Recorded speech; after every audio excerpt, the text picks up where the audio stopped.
আসসালামু আলাইকুম রহমতুল্লাহি ওয়া বারাকাতুহু। ইন্নাল হামদুলিল্লাহ। ঈদে মিলাদুন্নবী সম্পর্কে কথা বলবো। ঈদে মিলাদুন্নবী বিদআত, এতে কোনো সন্দেহ নাই। তো আমাদের দেশে যারা ঈদে মিলাদুন্নবীর পক্ষে সুন্নি ভাইরা, এরা বলে যে বিদআতের দলিল দিতে, খুবই হাস্যকর এবং মূর্খতার পরিচয়। বিদআতের আবার দলিল হয়? যদি বলা হয় যে আমাকে 30 টাকার 60 টাকার নোট দাও, তো দিতে পারবে?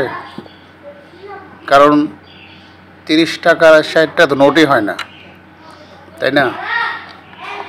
যা একটু বাড়িয়ে বলি যে বাবাকে বা মাকে ছেলে বলে যে তুমি যে আমার মা, তুমি আমার বাবা, এর দলিল কি? এগুলো দলিল হয়? এগুলো প্রশ্ন হলো। আমি দুটি প্রশ্ন রাখতে চাই ওদের কাছে। একটি হচ্ছে এটাতে বেদাত, এই বেদাতের দলিল দেব ইনশাআল্লাহ।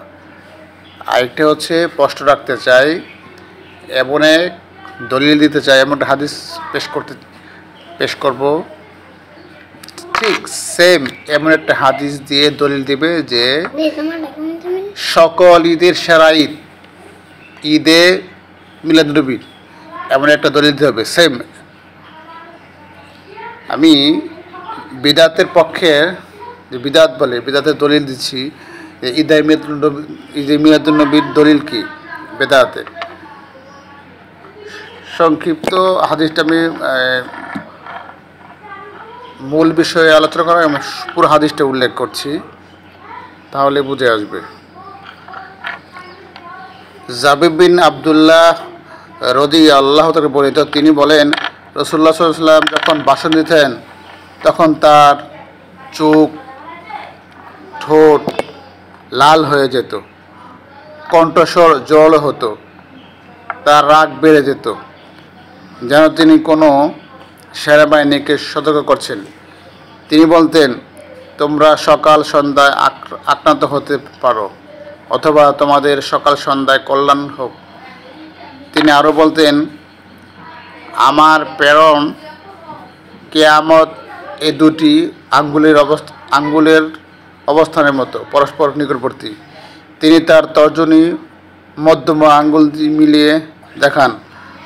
অতঃপর তিনি বললেন, সবচেয়ে উত্তম নিদর্শন হলো আল্লাহর কিতাব এবং সর্বোত্তপন্থ হলো মুহাম্মদ সাল্লাল্লাহু আলাইহি ওয়াসাল্লামের প্রদর্শন। অতঃপর তিনি নবীজি শেষে বলতেছেন, কুল্লু বিদআতিন দলালাহ, প্রত্যেক বেদাতি পথভ্রষ্টতা।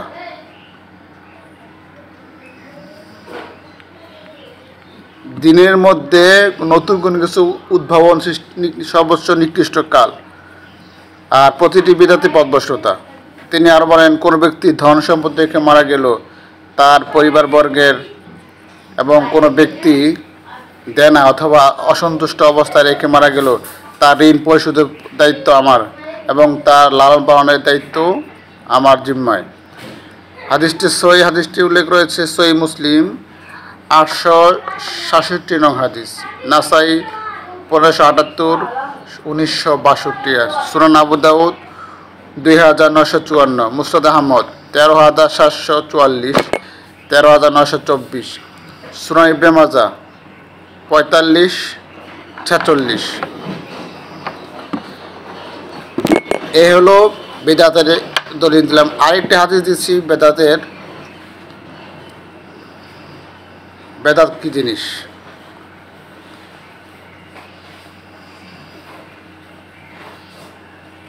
হাদিসটি উল্লেখ রয়েছে সুনান ইবনে মাজার মধ্যে। আন আয়েশাতা আন্না রাসূলুল্লাহ সাল্লাল্লাহু আলাইহি ওয়াসাল্লাম ক্বালা মান আহদাসা ফি আমরিনা হাযা মা লাইসা মিনহু ফাহুয়া রাদ্দুন।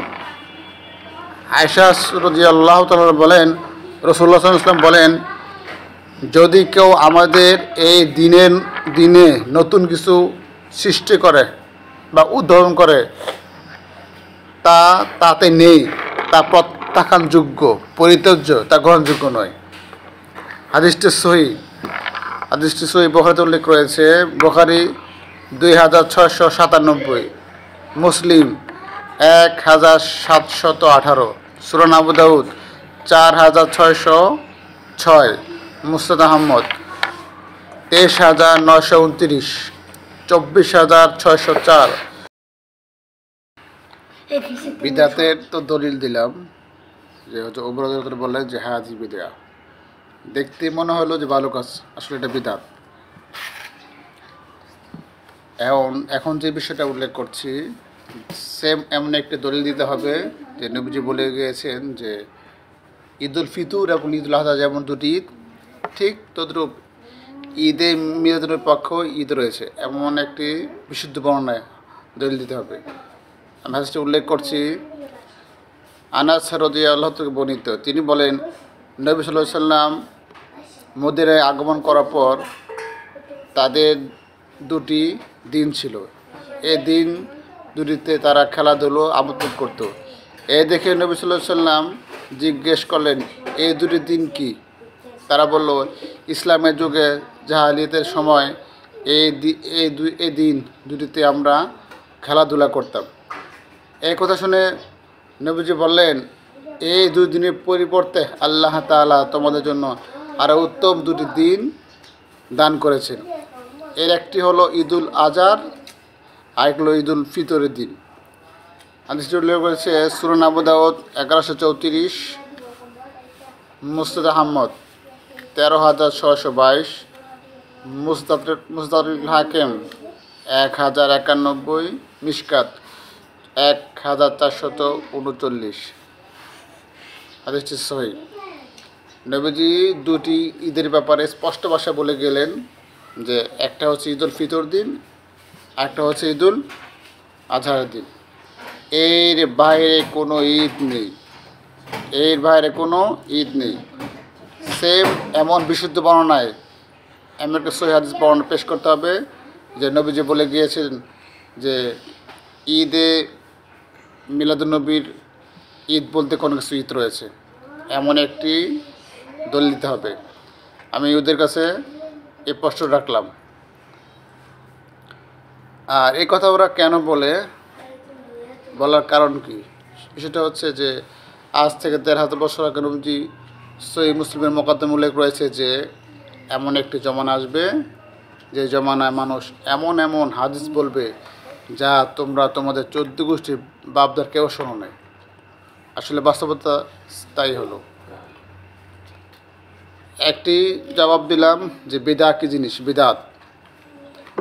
আর একটা প্রশ্ন রাখলাম ওদের কাছে, ঈদে মিলাদুন্নবীর পক্ষে এমন একটি হাদিস পেশ করবে, হাদিসটি বিশুদ্ধ সহিহ, যেমনটা আমি উল্লেখ করেছি, সেম দিতে হবে। শেয়ার করুন, প্রচার করুন। আমা তৌফিক ইল্লা বিল্লাহ।